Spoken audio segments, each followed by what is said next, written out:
Selamat pagi anak-anak. Sebelum kita akan memulai pembelajaran pada hari ini, mari kita berdoa sesuai dengan ajaran dan kepercayaan masing-masing. Berdoa dimulai. Berdoa selesai. Hari ini kita belajar tema 6, yaitu menuju masyarakat sejahtera. Subtema 3, yaitu masyarakat sejahtera, negara kuat, pembelajaran yang kedua. Yang pertama kita pelajari yaitu muatan SBDP, jenis reklame, poster, dan brosur. Masih ingatkah dengan reklame? Saya percaya bahwa kalian masih ingat.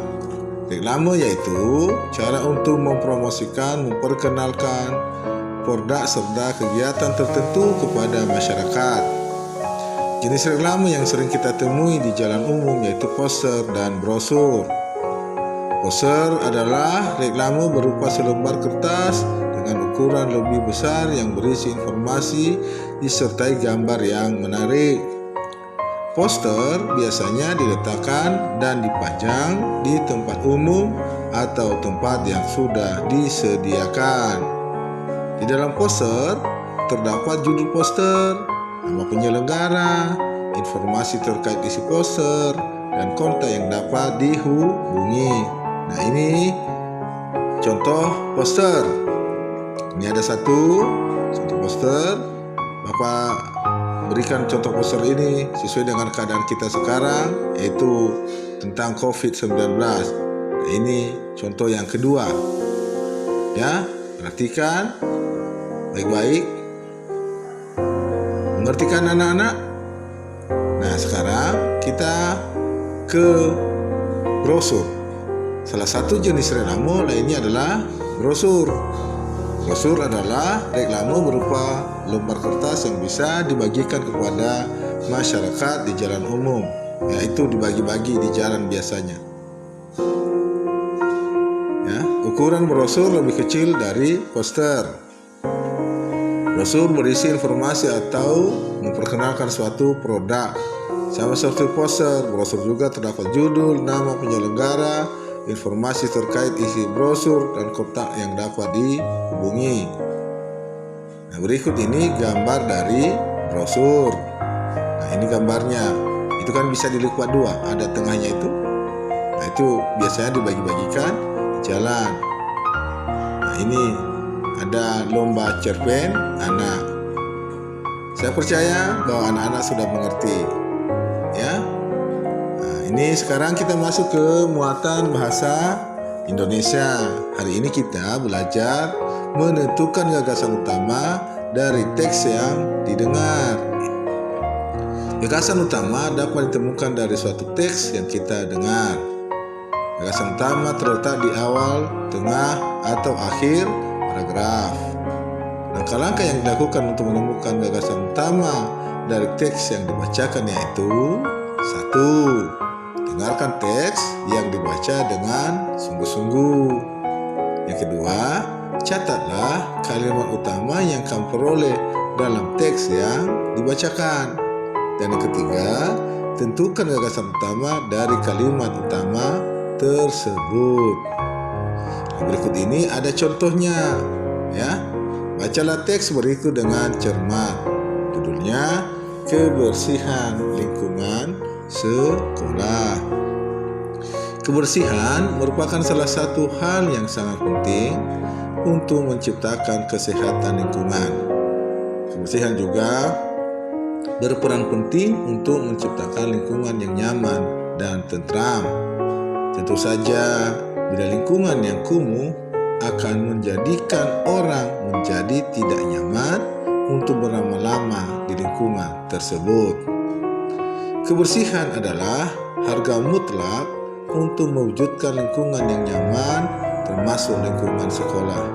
Bagaimana mungkin peserta didik mampu menangkap pembelajaran yang disampaikan dengan maksimal bila peserta didik itu sendiri kurang nyaman berada di kelas karena kotor? Juga kamar mandi sekolah yang identik dengan bau dan kotor karena perilaku yang jorok peserta didik. Nah, Dari teks yang kita dengarkan itu ada soalnya. Tuliskan gagasan utama yang terdapat pada setiap paragraf. Nah, ini jawabannya.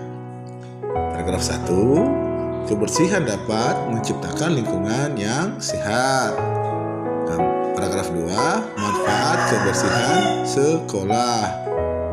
Nah, sekarang anak-anak kita masuk ke muatan IPA. Ciri-ciri masa pubertas pada laki-laki dan perempuan. Apakah kalian masih ingat ciri-ciri masa pubertas pada laki-laki dan perempuan pada pembelajaran sebelumnya? Apa percaya kalian ingat? Masa pubertas adalah masa peralihan dari anak-anak dan menjadi dewasa. Perubahan pada masa pubertas dikendalikan oleh hormon tubuh. Perubahan yang terjadi berupa perubahan fisik, perilaku, dan pola pikir. Hormon dihasilkan oleh tubuh untuk mengendalikan proses-proses tertentu dalam tubuh. Hormon yang dihasilkan laki-laki dan perempuan berbeda, sehingga perubahan yang terjadi pada masa pubertas juga berbeda. Misalnya, laki-laki mengalami tumbuh kumis, sedangkan perempuan tidak tumbuh kumis. Ayo, ingin kembali tentang perbandingan ciri-ciri pubertas pada laki-laki dan perempuan. Demikian anak-anak yang boleh Bapak sampaikan atau penjelasan yang Bapak sampaikan pada hari ini. Dan sekarang kita ada tugas. Dikerjakan ini. Ya. Pertama, kamu baca dan pahami halaman 92 sampai 97. Yang kedua, kerjakan halaman 93, ayo mengamati, dan 95 sampai 96, ayo berlatih. Dan yang ketiga, ini Bapak ingatkan terus, karena kita masih pada posisi atau pada saat pandemi virus corona, maka jangan lupa melaksanakan protokol kesehatan, yaitu 3M, memakai masker, menjaga jarak, dan mencuci tangan. Jangan pernah menyerah. Demikianlah anak-anak pembelajaran kita pada hari ini. Penjelasan yang Bapak sampaikan, kurang lebihnya Bapak minta maaf.